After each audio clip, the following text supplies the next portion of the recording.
Hi, and welcome. You're listening to the X22 Report. My name is Dave, and this is episode 1526B, and today's date is March 20th, 2018, and the title of the episode is Stage is Set, the Push for Regulations, and IBOR Begins.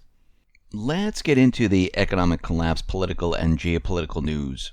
Now, yesterday we talked about Facebook and how they banned Cambridge Analytica from getting any more data from Facebook, and they said that, they helped the Trump campaign and they're not allowed to use their data anymore. It violated their policies. Now the FTC is probing Facebook for use of personal data. The investigation involves whether it allowed Cambridge Analytica to receive some user data in violation of its policies. Now, the problem is Facebook, not Cambridge Analytica. And once again, there was an individual, Alexander Kogan, who created the app back in 2014. The app was not allowed to use the data for commercial purposes. And we can see that the Trump campaign used the Facebook user data harvested through the app, and the corporate media is out there. Facebook is out there saying that, they did this illegally. It's against their policies. This is why they banned them. But if you look back in time, back in 2012, Obama's team, they gathered oodles of data on potential supporters. And they did this by mining Facebook data. They used targeted sharing protocols, and they mined Facebook's network in search of friends the campaign wanted to register, mobilize, or persuade. To do this, the protocols would need to use the same feature of the Facebook platform for developers, which was discontinued in 2015, that allowed apps access to user friends' profiles with the user's consent, as Facebook invariably points out. But did the Trump campaign need CA and the data it required from Kogan to do this kind of outreach in 2016? Most likely not. But we can see that Obama did the same exact thing. Actually, Carol Davidson, who served as Obama's Director of Interrogation and Media Analytics during his 2012 campaign, says that she was responsible for the Optimizer and the Narwhal big data analytics platform, and saying that, we did this. More than 1 million Obama backers who signed up for the Facebook-based app gave the campaign permission to look at their Facebook friends lists. And we see right now, they pretty much did the same thing. Now, what's very interesting about this is Facebook's chief security officer has already decided to resign and get out of town. Now, what I see happening right now is Facebook is being put into the spotlight, and it's being done on purpose.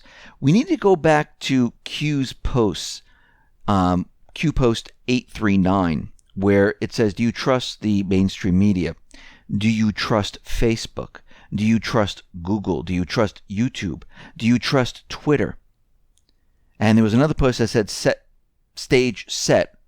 Google, Facebook, Twitter, etc. are regulated. And I think what was being said there is that we should not trust these organizations. They need to be regulated. And we need the Internet Bill of Rights.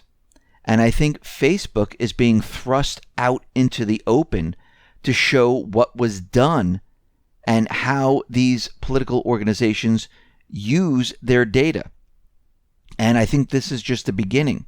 And I think this is why there are certain officers within Facebook that are bailing right now.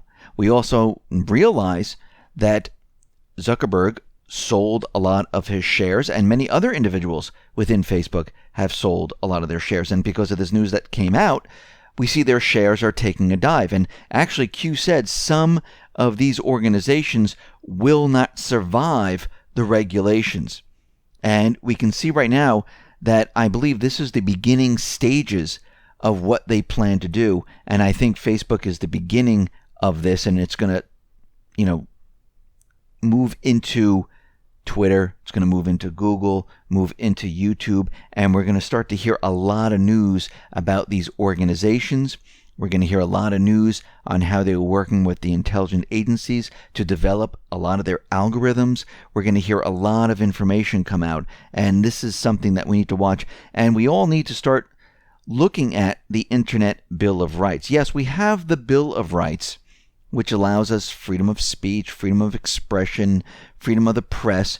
But with social media today, with private companies, even though the public is using them to express themselves, they're trying to say that this is still private, but the majority of the public is using this to, express themselves, to freely speak. And I think we need another type of Bill of Rights for the internet, for social media, to give everyone a voice. Because once these companies start, shutting down certain groups, well, we have a problem. That's censorship. And we can see that if they're in line with a certain group, they will do this, but the platforms have gotten so big and there's so many people using it today, so many groups using it today, that under the Constitution, the Bill of Rights, everyone should have the right to speak freely on these platforms.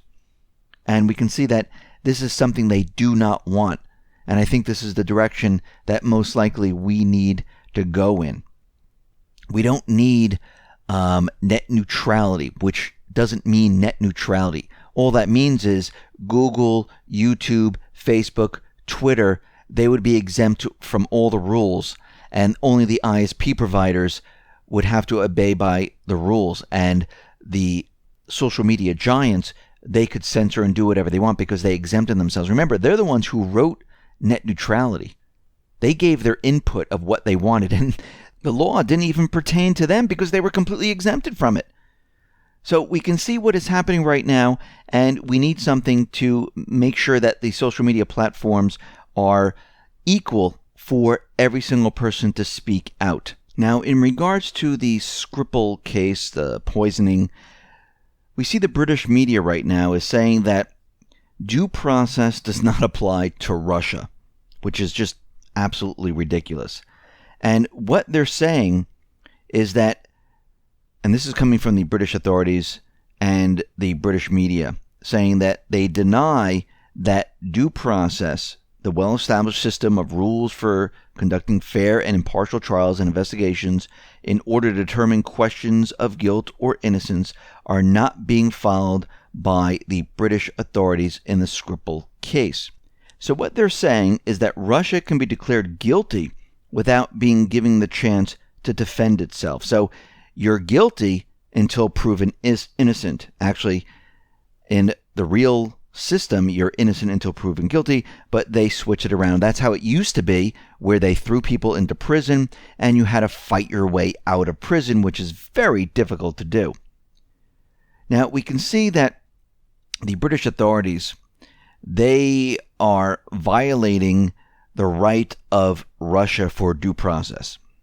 And right now, the British government is interfering in the conduct of criminal investigation. Prime Minister Theresa May and Foreign Secretary Boris Johnson pointing fingers at who they say is the guilty party without real proof.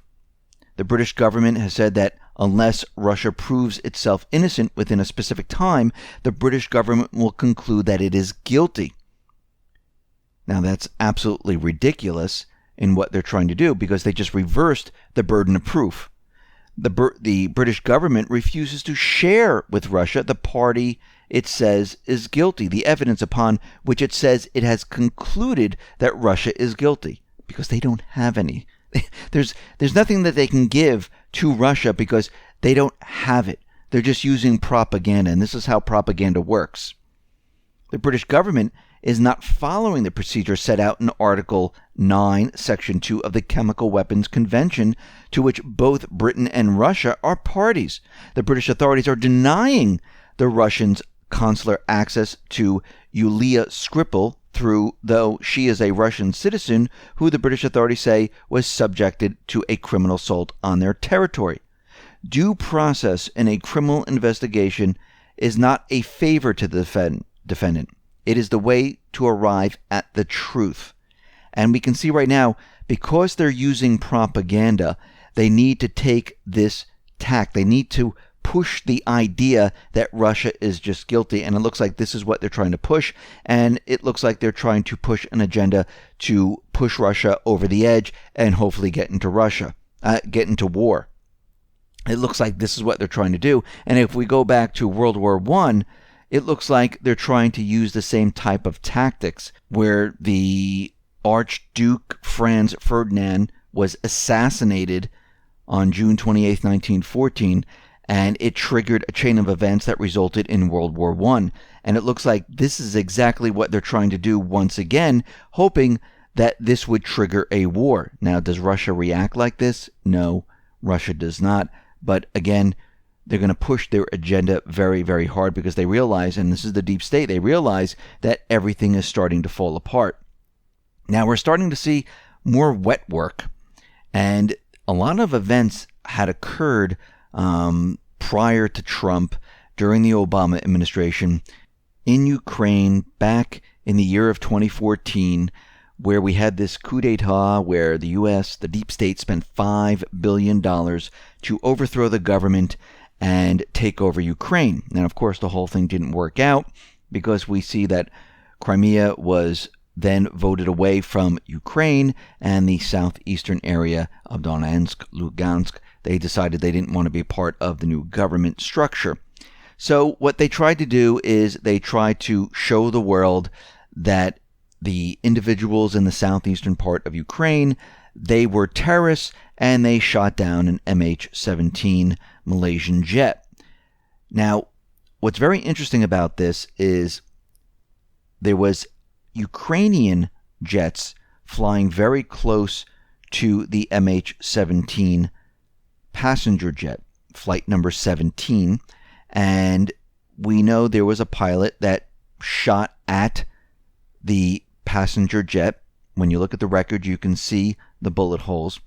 And what's very interesting is that the pilot, which was accused of attacking the MH17, committed suicide. After all these years, 4 years, the pilot decided to commit suicide. Now, once again, we know how wet work works, where they make it look like, the individual committed suicide, but it was a hit because the pilot was found by his 29-year-old wife. She heard the gunshots and called the emergency service, and it looks like the pilot shot himself.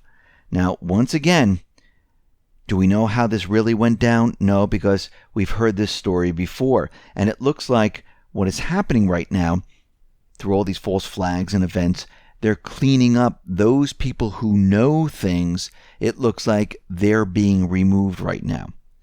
Now, it looks like Trump is going to be meeting Kim Jong-un. It looks like it might be in the DMZ Truce Village, and it looks like they're both going to be getting together. Now, this is the village that was the site of the 1953 Armistice Agreement, where both Korean sides, they got together and they had a truce and they talked about peace, and this is where it took place, and it looks like this is where Trump might meet Kim Jong-un.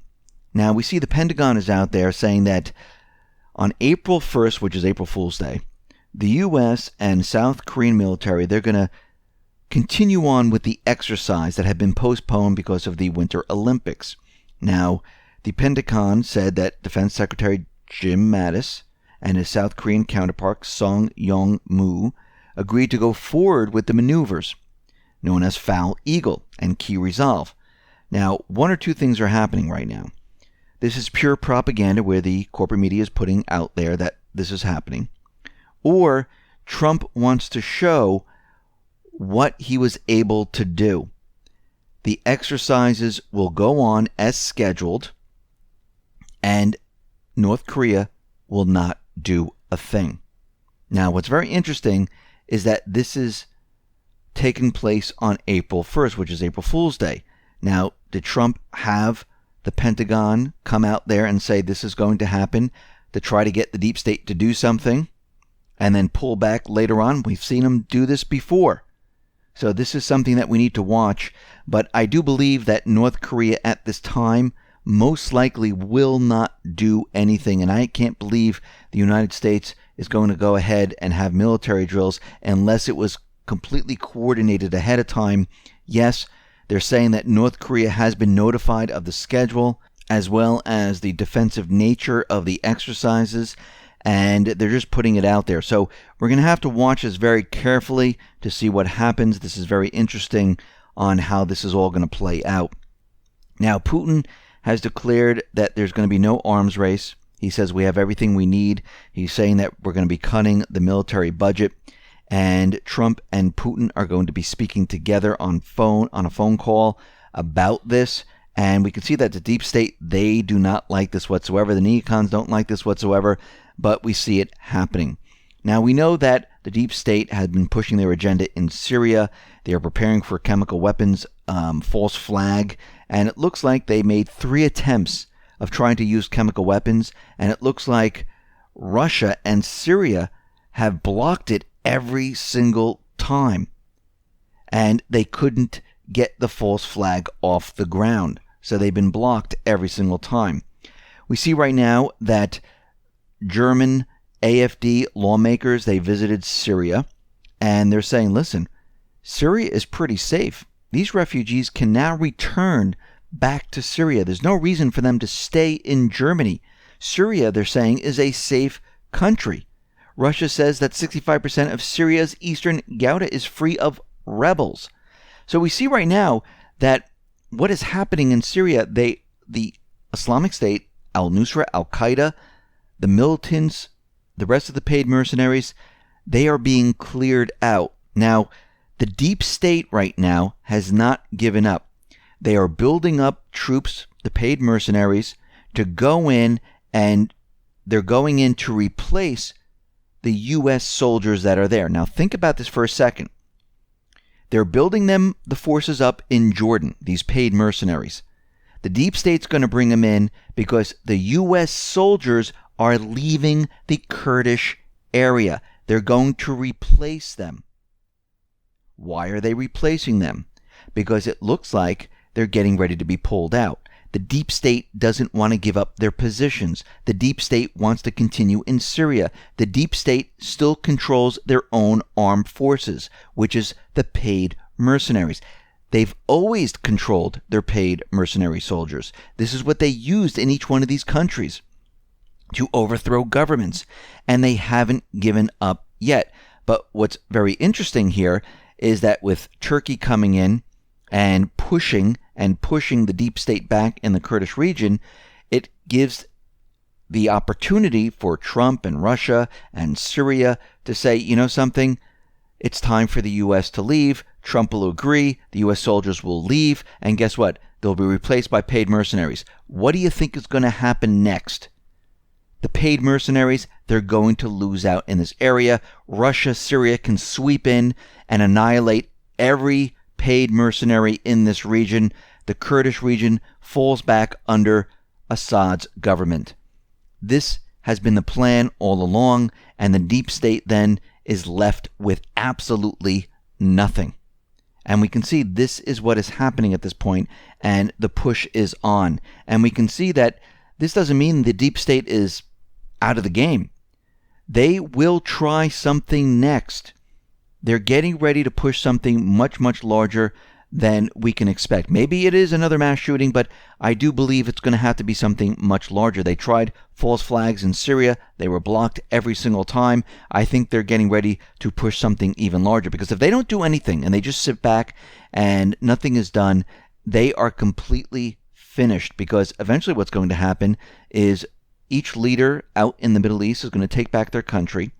The deep state and their paid mercenaries will be left out in the cold, and all they'll have left is the corporate media propaganda, because they're being routed out in government. So time is ticking. The deep state, they're backed into a corner, and it looks like at this point there's no way out. And you know what happens to wild animals when they're backed in the corner. They come out with their claws, they scratch, and they don't play fair. They go for the throat. And I believe this is what they're ready to do. And I believe we're going to see a major event very soon. Listen, everyone, thanks a lot for listening. Be well, be safe, and especially be prepared. Thanks a lot.